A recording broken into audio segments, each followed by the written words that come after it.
Alright, so now we have options and we have the normal dialog text. So now we need to use both of these and make the NPC talk to us when we are in a particular range of the NPC. I have duplicated the first NPC and removed the only FSM, which is the waypoint system.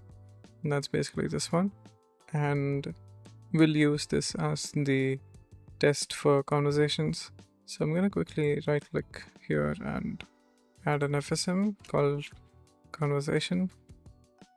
And here I've added a quick sphere collider, and this is about a radius of 4.5, and I've added an offset so that it starts at the origin.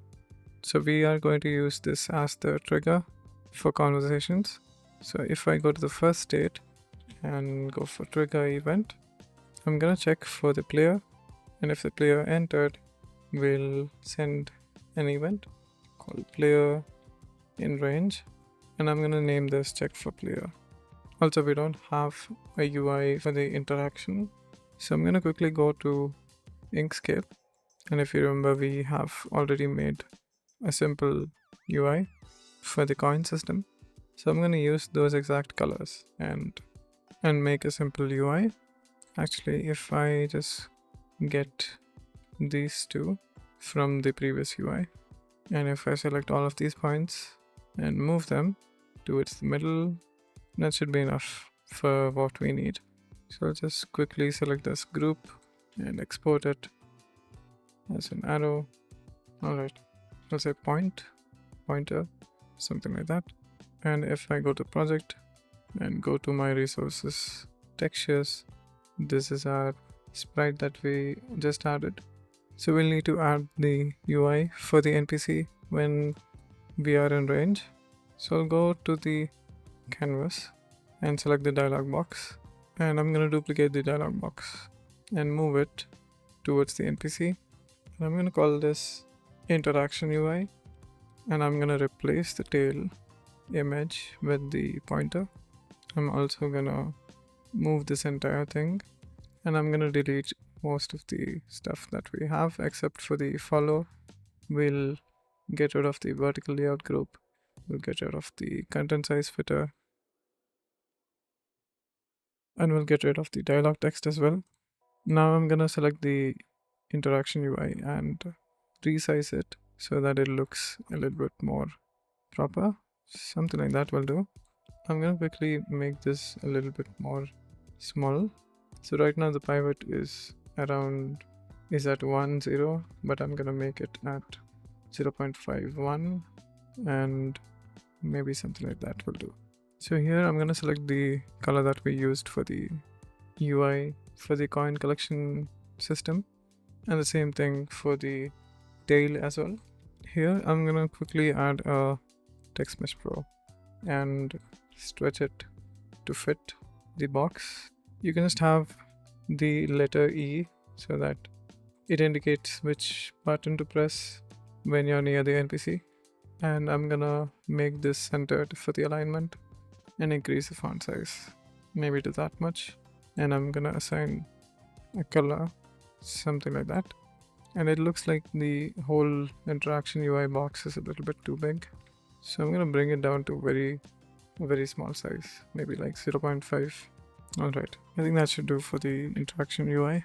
So I'm gonna disable this one by default, and you can see that there's a follow script that's attached, and the offset values might be different as well. So I'm gonna quickly add the NPC2 as the speaker and hit play.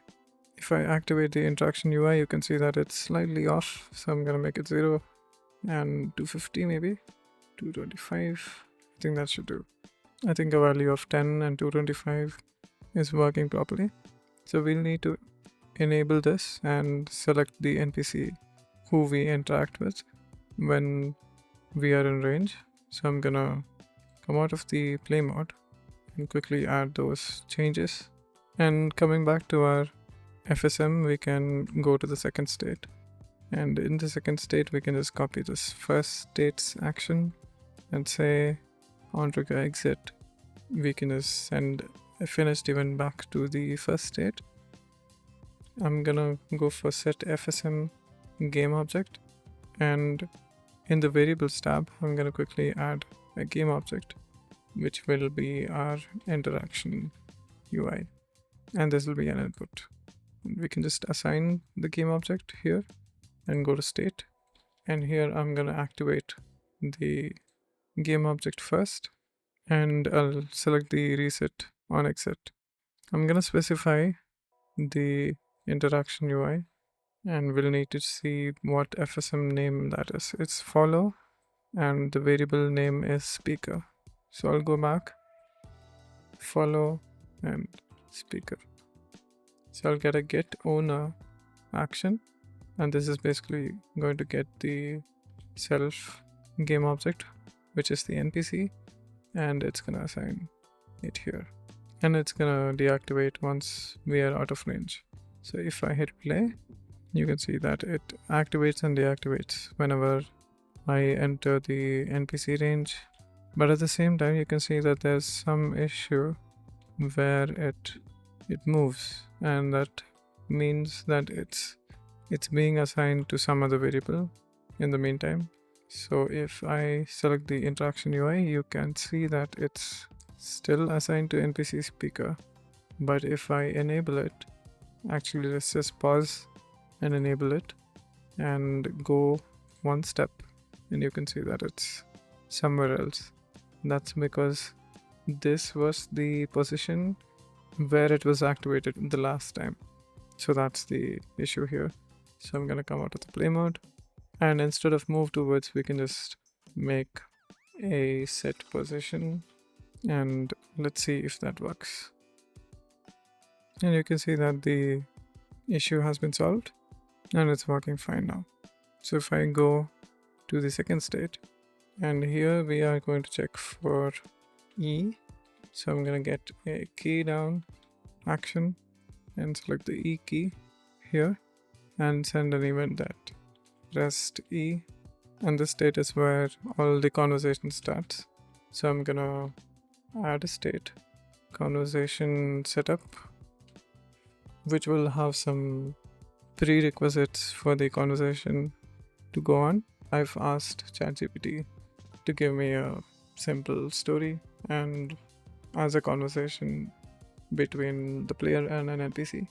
And here is the text that it gave. Now this is a really long text. We are not going to use this much of text for our game. So I'm going to make the dialogue system based on this particular conversation here. So the player goes to the NPC and interacts, and the NPC says this particular line, and once he does that, it will come back to the player and we'll have 3 options. And based on the option that we choose, there'll be a specific response to that option. So that's basically how this conversation goes. So you can do this hard-coded where it can be just applied to one conversation rather than making it dynamic. But we'll be looking at the dynamic approach because you can apply the same script to any other character and make it work. So basically that will allow you a lot of freedom as well.